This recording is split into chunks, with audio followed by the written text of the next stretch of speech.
ভয় পাই, কবর ভয় পাই।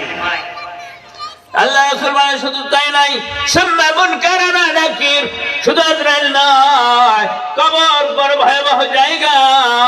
এই কবরে গেলে বড় ভয় হয়, ঠিক কিনা বলেন? খাদিজাতুল কুবরা রাদিয়াল্লাহু তাআলা আনহা কবরের জন্য ভয় পেয়েছে। ওসমান গনি নূরাইন কবর দেখলে এত হাবুড়ি যে হাউমাউ করে কান্না করতেন।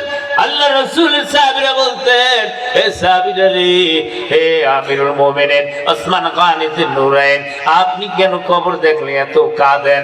আল্লাহ রাসূলের আমিরুল মুমিনিন ওসমান গনি নূরাইন বলেন, সাহাবীরা রে, আমার কবর দেখলে বড় ভয় হয়, কারণ মানুষ ইন্তেকালের পর প্রথম ঘাটিটা হলো কবর। কোন মানুষ যদি কবরে ছাড়া পায়, কবরে যদি সওয়াল জবাব যদি দিতে পারে, বাকি ঘাটিগুলো তার জন্য সহজ হয়ে যাবে। সুবহানাল্লাহ।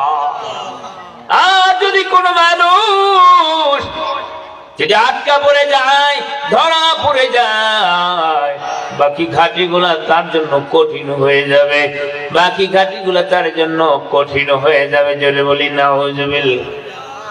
এই জন্য আল্লাহ রাসূল সাল্লাল্লাহু আলাইহি সাল্লাম বলছেন, তোমরা যদি ঈমানের সাথে শাহীদি মৃত্যু যদি চাও, মুনকার নাকিরের কাছে যদি ইজ্জত সম্মান, মুনকার নাকির জান্নাতের সুসংবাদ দিবে, শুধু তাই নয়, ফেরেশতারাও তোমার কবর জিয়ারত করবে। সুবহানাল্লাহ।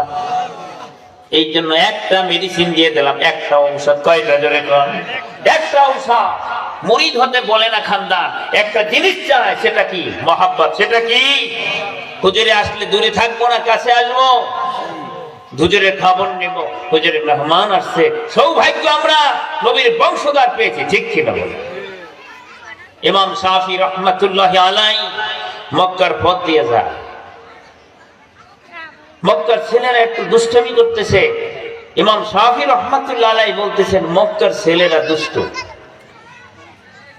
গভীর রজনীতে আল্লাহ রাসূল সাল্লাল্লাহু আলাইহি ওয়াসাল্লাম নবীজি এসে বলে, হে ইমাম শাফি, আমি নবী কি মক্কার ছেলে না? জোরে বলি সুবহানাল্লাহ। তুমি বললে মক্কার ছেলেরা দুষ্ট, আমি নবী কি মক্কার ছেলে না?